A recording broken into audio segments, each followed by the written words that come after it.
Low mintage, unique theme, and something a little fishy. Today we have another issue from a 12-part series highlighting native fish of the Indo-Pacific as we cover this longfin bannerfish from the Pacific island of Tokelau. Its quality is top-notch. It is already selling for over $40, so the premium shouldn't be an issue. Its design is realistic and accurate, and its cultural significance is well-founded. But is it right for you? Let's find out today on The Culture of Currency. This is my third coin in this fantastic series from Tokelau, and in my opinion, I think it's the best one. One of the great things about series is that once a few years have passed, we can kind of gauge the interest and appreciation. As you see, this 2024 coin has already sold above premium many times on eBay, but what about the past issues in the series? The lionfish seems to have sold recently for $37 to $45, and the hahave or flying fish sold recently from $35 to $45. This seems to be really basic for the value on its face, but here's a tidbit you might not have known, which might help you understand the value over time. This is an APMEX exclusive. This means it can only be purchased at APMEX or through someone who has done business with APMEX.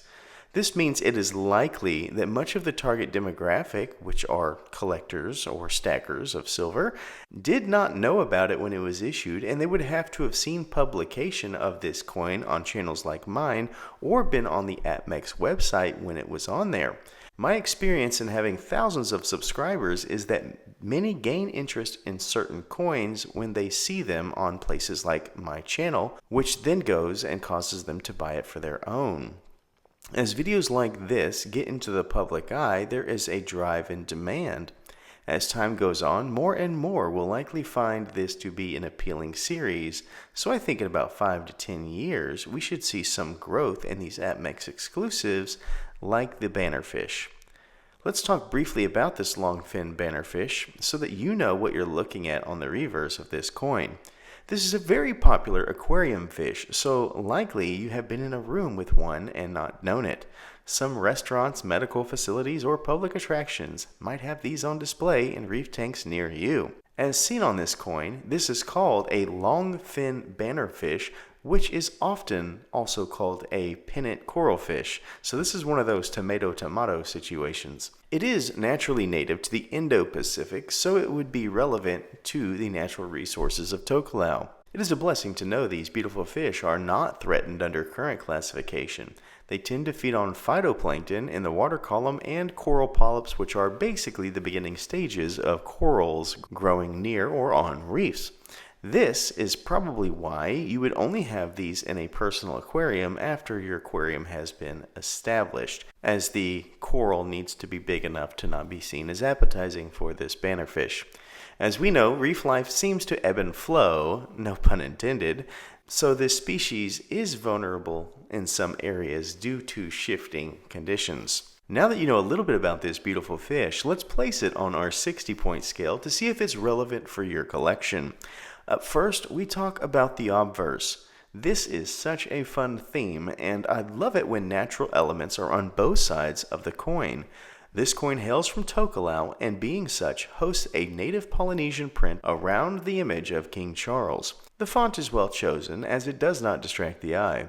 I understand the need for the monarch on Commonwealth protectorates, and this is a perfect example of the balance that can be struck between having a monarch on a coin and bringing in some natural elements. I love the infusion of Tokelau, and it scores an 8.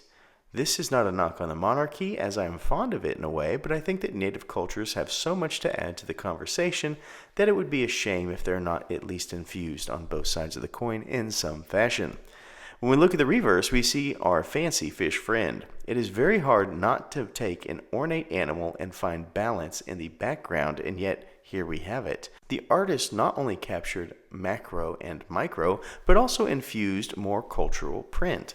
Explore with me how the fish is less defined in the macro. Its scales are not really seen, and its basic form has been established. In the background, we have the native print woven in what looks to be fish scales that I think represents the micro details, providing the most ornate part of the background and the subtle level of details in the foreground. This is what balanced perfection looks like. There are so many great elements to dazzle the eye, and no one part is more important than the next. Even the font in the legend is in harmony, as the frosted quality matches the macro focus of the bannerfish itself. I really did not think this coin would be as dazzling in the hand as I find it, but here we are. I scored a 10.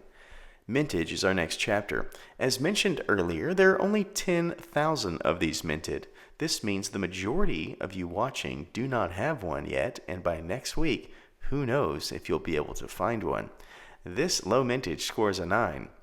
Cultural significance is next. As we discussed, the infusion of native print and a native species is everything. I love that we have both the common English name as well as the native name. This is a species that provides balance in a complex biome, and I love how when I look at this coin, I can see a small perspective of importance of people I've never met.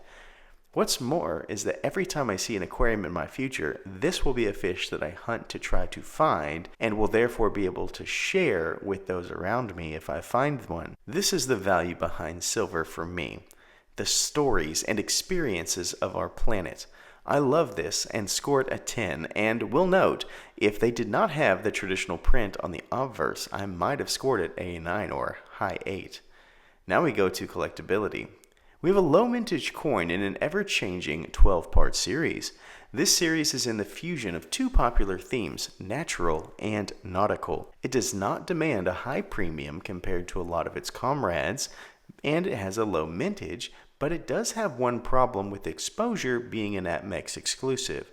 The more exposure this coin gets, likely the more demand. This is the only metric that we can rely on for that. If this coin had the exposure of, let's say, the Australian koala or kookaburra, it would likely score a 9 for us, but it does not. Therefore, I must score it a 7. Uniqueness is our last category. When we have a species-specific reef fish, we start off with a very unique coin.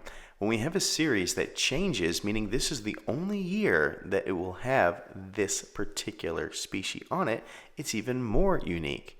When you add the fact that even on the mighty database of Numista, this is the only bullion coin having the species that we're looking at today, let alone one depicted in this fashion, you have a diamond in the rough of rareness. It scores a 10, bringing us to our final thoughts and score. The bannerfish swims across the line at an elite 54 out of 60. This is extremely high, and even I find myself in a bit of shock.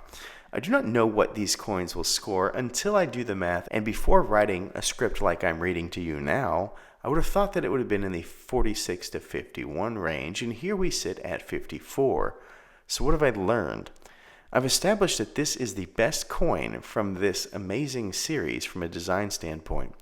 I have been reminded of the low mintage and uniqueness of Indo-Pacific fish and coins, and most importantly, I now carry a little more appreciation of the importance of this little fish to the people around the world. This coin is therefore a great contribution to all collections, as it does a great job of communicating a value beyond the silver.